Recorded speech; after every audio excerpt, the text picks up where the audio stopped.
తెలుస్తోంది. ఇక తాడేపల్లి డెన్ దగ్గర నుంచి కూడా మా ప్రసాద్ అందుబాటులో ఉన్నారు. అక్కడ పరిస్థితి ఏంది, తాడేపల్లిలో ఉన్నటువంటి డెన్ పరిస్థితి ఏందో కూడా మనకు వివరిస్తారు. ప్రసాద్, ఏంటి అసలు అక్కడ ఎక్కడ ఏర్పాటు చేశారు, ఇది ఎక్కడ ఉంటుంది, అంటే జనావాసాల మధ్యలోనే ఉంచిందా లేకపోతే దూరంగా ఉన్నటువంటి అపార్ట్మెంట్లు లాంటివి ఎంచుకున్నారా, అక్కడ పరిస్థితి ఏంటి?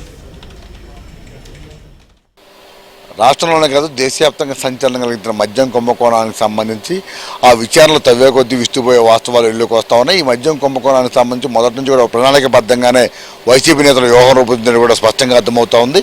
ఈ నేపథ్యంలో ఇప్పటికే 3,500 కోట్ల రూపాయలు అవినీతి జరిగినట్టు సిట్ అధికారులు దర్యాప్తులు నిర్ధారించారు. ఇప్పటి వరకు 12 మంది మిథున్ రెడ్డితో కలిపి 12 మంది నిందితులను కూడా అరెస్ట్ చేయడం జరిగింది. అయితే ఈ కుంభకోణానికి సంబంధించి మద్యం ఆ పాలసీ రూపకల్పన దగ్గర నుంచి ఆ తర్వాత వాటిని ఏ విధంగా అమలు చేయాలి, అదేవిధంగా ఎవరెవరి ద్వారా డబ్బులు బట్వాడా చేయాలి, అదేవిధంగా ఈ కంపెనీలకు సంబంధించి ఎవరైతే నెలవారీ మామూలు కట్టగా ఇస్తారో వారికి ఎక్కువ మోతాదులో ఇచ్చే విధంగా కూడా ఈ మొత్తం వ్యవహారం నడిపినట్టు తెలుస్తూ ఉంది. ఇక ఈ మద్యం ద్వారా ఆ అక్రమంగా సంపాదించిన డబ్బును కూడా ఆ వివిధ ప్రాంతాల్లో ఉంచేందుకు ప్రత్యేకంగా 5 ప్రాంతాలను ఎన్నుకున్నారు. అందులో దాదాపు హైదరాబాద్లోనే 4 డెన్లు ఏర్పాటు చేయగా విజయవాడ సమీపంలోని తాడేపల్లిలో జగన్మోహన్ రెడ్డి నివాసానికి అత్యంత సమీపంలో ఉన్న ఒక డెన్లో అపార్ట్మెంట్లో ఫ్లాట్ నెంబర్ 312లో ఈ డబ్బులు కూడా దాచినట్టు సిట్ అధికారులు నిర్ధారించారు. ప్రస్తుతం మనం ఏదైతే ఇప్పుడు మనం చూస్తూ ఉన్నామో ఎక్కడైతే అపార్ట్మెంట్ ఉందో తాడేపల్లిలో ఇదే అపార్ట్మెంట్ ల్యాండ్ మార్క్ అపార్ట్మెంట్గా ప్రస్తుతం ల్యాండ్ మార్క్ అపార్ట్మెంట్ బయట మనం ఉన్నాము. ఇందులో ఫ్లాట్ నెంబర్ 312లో ఈ డబ్బులు మొత్తం కూడా దాచినట్టు సిట్ అధికారులు విచారణల ద్వారా తెలుసుకున్నారు. ఇందులో మొత్తం కూడా కేసిరెడ్డి అనుచరులే ప్రత్యేకంగా ప్రతి డెన్లో కూడా కేసిరెడ్డి తనకు నమ్మకస్తుగా ఉన్న కొంతమందిని ఒక టీంని ఏర్పాటు చేసుకుని వారిని మాత్రమే ఆ డెన్లలో ఉంచే విధంగా వారే ఆ డబ్బులకు సంరక్షకులుగా ఉండే విధంగా ప్రత్యేకంగా సిద్ధం చేసి వారి ద్వారానే ఈ డబ్బులు కూడా బయటికి పంపించినట్టు కూడా తెలుస్తూ ఉంది. ఎందుకంటే మొదటి నుంచి కూడా కేసిరెడ్డి రాజశేఖర రెడ్డి జగన్మోహన్ రెడ్డి ఆదేశాలతో ఈ వ్యవహారంలో కీలకంగా వ్యవహరించారు. ఇప్పటివరకు అరెస్ట్ అయ్యే విచారణలో ఉన్న అందరూ కూడా మొత్తం అందరూ కేసిరెడ్డి పాత్ర ప్రముఖంగా ఉన్నట్టు కూడా నిర్ధారించారు. ఈ నేపథ్యంలో ఇప్పుడు ఈ డెన్ల వ్యవహారం కూడా బయటకు వచ్చిన పరిస్థితి.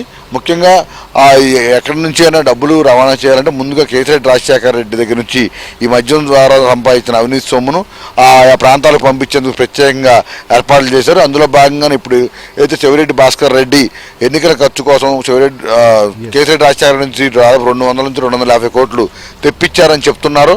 ఆ డబ్బును ఇప్పుడు మనం చూస్తున్న ఈ అపార్ట్మెంట్లోనే దాచినట్టు కూడా సిట్ అధికారులు గుర్తించారు.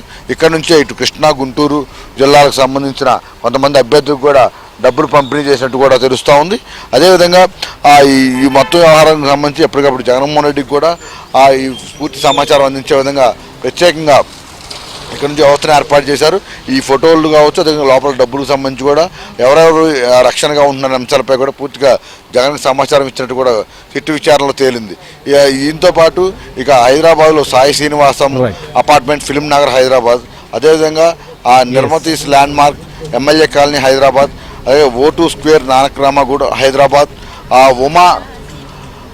ఉమా హిల్ అపార్ట్మెంట్ కాజాగూడ హైదరాబాద్లో ఈ 4 డెన్లు కూడా ఏర్పాటు చేయడంతో పాటు ఇక్కడ తాడేపల్లిలో మాత్రం ఈ ల్యాండ్ మార్క్ అపార్ట్మెంట్ని పెట్టి మొత్తం డబ్బులు కూడా పంపిణీ చేసినట్టు కూడా తెలుస్తోంది. ఇప్పుడు సిట్ అధికారులు కూడా ఇవన్నిటికి సంబంధించి పూర్తి ఆధారాలు సేకరించారు. సాంకేతికపరమైన ఆధారాలతో పాటు మొత్తం ఎవరైతే ఇందులో పాత్రదారులు సూత్రధారులు ఉన్నారో వారిని విచారించిన తర్వాత ఈ డబ్బులు కూడా ఎక్కడెక్కడ ఏ మార్గాల్లో ఏ విధంగా తీసుకొచ్చారనే అంశాలపై కూడా స్పష్టంగా ఆధారాలు సేకరించారు. ఇప్పుడు దీంతో ఈ ల్యాండ్ మార్క్ అపార్ట్మెంట్ ప్రముఖంగా చర్చనీయాంశంగా కూడా మారింది. అయితే దీంతో పాటు హైదరాబాద్లో కూడా వివిధ అపార్ట్మెంట్లో ఈ డబ్బులు దాచిన నేపథ్యంలో ఇప్పుడు వారన్నిటికి సంబంధించి అన్ని రకాల ఆధారాలు సేకరించిన నేపథ్యంలో అక్కడ ఎవరెవరు ఆ సమయంలో రక్షణగా ఉన్నారనే అంశాలపై కూడా కీలకంగా మారింది. ఇప్పుడు అన్ని కూడా పూర్తి స్థాయిలో ఆధారాలు సేకరించి కోర్టుకు సమర్పించేందుకు కూడా సిట్ అధికారులు ఒక నివేదికను కూడా తయారు చేసినట్టు చెప్తున్నారు. మొత్తం మీద మద్యం కుంభకోణానికి సంబంధించి రోజుకి అనేక మంది పేర్లు పాత్రదారులు సొంతదారుల పేర్లు వస్తూ ఉన్నాయి. ఇప్పటికే ఇటు కేసిరెడ్డి రాజశేఖర రెడ్డి నుంచి ఇప్పుడు మిథున్ రెడ్డి వరకు 12 మందిని అరెస్ట్ చేయగా మరికొంతమంది త్వరలోనే అరెస్ట్ చేసే అవకాశం ఉందని కూడా చెప్తారు. వారిని విచారించిన తర్వాత మరికొంతమంది పేర్లు అంటే ఒక చైన్ లింకింగ్ సిస్టమ్ లాగా ఎవరిని అరెస్ట్ చేసే కొద్దీ వారి ద్వారా మరికొంత సమాచారం, వారిని అరెస్ట్ చేస్తే మరికొంత సమాచారం, ఇట్లా చాలామంది పేర్లు బయటకు వస్తున్న పరిస్థితి. అయితే ప్రముఖంగా ఇందులో కీలకంగా వ్యవహరించిన కేసిరెడ్డి రాజశేఖర రెడ్డి కావచ్చు, మిథున్ రెడ్డి కావచ్చు, ధనుంజయ రెడ్డి, కృష్ణమోహన్ రెడ్డి, బాలాజీ గోవిందప్ప, వీరు 5గురికి సంబంధించి మాత్రం వీరందరూ 5గురు కూడా జగన్మోహన్ రెడ్డికి అత్యంత సన్నిహితంగా వెలిగిన నేపథ్యంలో వీరు 5గురు కూడా జగన్మోహన్ రెడ్డి ఆదేశాలు లేకుండా ఎటువంటి పని చేసే ధైర్యం, సాహసం చేయలేరు కాబట్టి తప్పకుండా మద్యం కుంభకోణంలో మొత్తం కూడా జగన్మోహన్ రెడ్డి పాత్ర స్పష్టంగా ఉంది. ఆయన ఆదేశాలతోనే వీరంతా కూడా ఈ వ్యవహారం నడిపారని కూడా ఇప్పటికే సిట్ అధికారులు భావిస్తున్నారు. అయితే దీనికి సంబంధించి కీలకమైన ఆధారాలు సేకరించిన తర్వాత బిగ్ బాస్ పాత్రపై అలాగే బిగ్ బాస్ విచారణకు పిలిచే అంశంపై కూడా త్వరలోనే స్పష్టత వచ్చే అవకాశం కూడా కనిపిస్తుంది. Right, thank you Prasad. ఇది సో మనం చూస్తున్నాం తాడేపల్లి నుంచి కూడా ప్రసాద్ అక్కడ ఏదైతే డెన్ ఏర్పాటు చేసినటువంటి ప్రాంతం